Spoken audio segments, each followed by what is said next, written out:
Rasululloh qanaqangi zot bo'lganlar?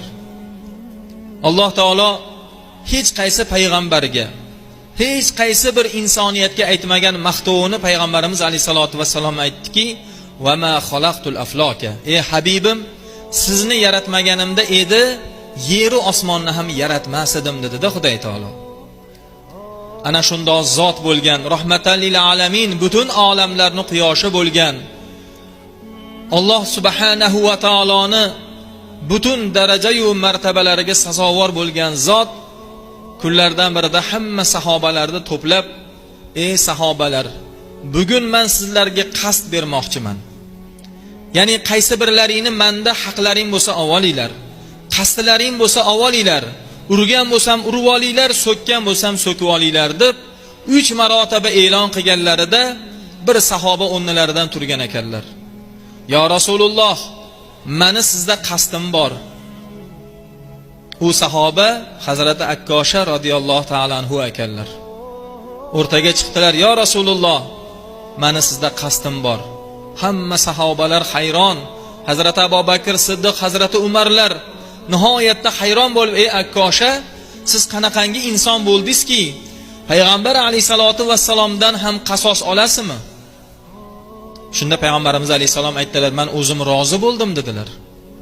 "Nima qasdingiz bor?" deganlarida Akkosha radhiyallohu ta'ala anhu aytgan ekanlarki, "Ya Rasululloh, janglardan birida qarasam tuyangiz toliqib qolgan ekan.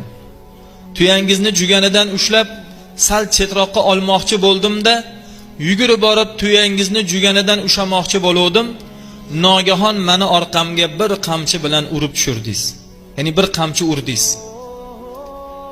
Shuni xofdan urdingizmi, xatoan urdingizmi bilmadim-u, lekin o'sha urganingizdan menga juda alam qilib ketuvdi. Shuni qasdini olmoqchiman" degan ekanlar-da. Shunda payg'ambarimiz sollallohu alayhi vasallam Hazrati Bilolni yonlariga chaqirib, "Ey Bilol Habashi, boring, ana shu jangda ishlatgan qamchimi qizim Fatima tabarikona menga sizdan esdalik bo'lib qolsin deb olib qolgan edi. Boring qizim Fatimaga ayting, ayni ana shu qamchini berib tursin." Hazrati Bilol radhiyallohu anhu yig'lab o'zlarini tuta olmasdan dod deb Fatima onamizni uylariga borgan ekanlar. Eshikni taqillatganlarda ichkaridan Fatima onamiz "Kim u?" deganlarida "Men Bilolman" degan ekanlar. "Bilol, nima xizmat bilan keldingiz?" "Otangizni sizga bergan tabarikona esdaliklari bo'lgan qamchini olgani keldim." Fatima onamiz hayron bo'ldilarki, "Ya Bilol, qamchi ishlatadigan kun emas-ku. Otamga qamchi nima uchun zarur bo'lib qoldi?" deb so'ragan ekanlar. Shunda Hazrati Bilol bo'lgan voqealarni aytib berganlarida Fatima onamiz ham yig'lab Alloh subhanahu va taologa dod degan ekanlarki, "Ya Robbi, bu Akkosha qanday inson bo'ldiki, o'zini Habibin, Rasulin, Nabiyindan qasd olmoqchi bo'lsa-ya." Hazrati Bilol qamchini oldilar, dod deb Rasulullohning huzurlariga chopdilar. Qamchini payg'ambarimiz alayhisalomning muborakli qo'llariga uzatar ekanlar. Hazrati Bilol shunchalar yig'lar edilarki, bamisoli iyaklaridan yomg'ir singari yoshlari oqib turardi. Payg'ambarimiz alayhisalom Hazrati Bilolning qo'llaridan qamchini olib, Hazrati Akkosha radhiyallohu ta'ala anhuga qamchini tutqazib, "Ey Akkosha, mana o'sha qamchi, qasdingizni oling" deb bergan ekanlarda. Shunda Hazrati Abu Bakr Siddiq bilan Hazrati Umar o'rnlaridan turib, "Ey Akkosha, bir qamchi emas, 1000 qamchi ursiz biz rozimiz. Rasulullohning o'rnlariga bizdan qasd oling" deb yelkalarini tutgan ekanlar.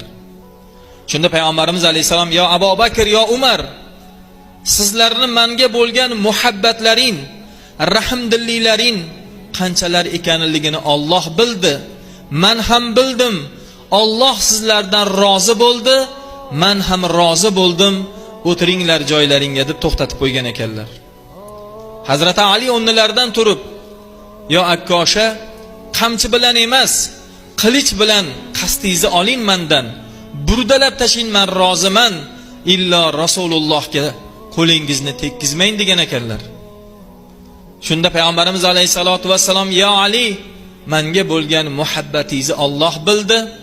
Alloh rozi bo'ldi, men ham rozi bo'ldim. Siz ham o'tiring" deb o'tkazib qo'ygan.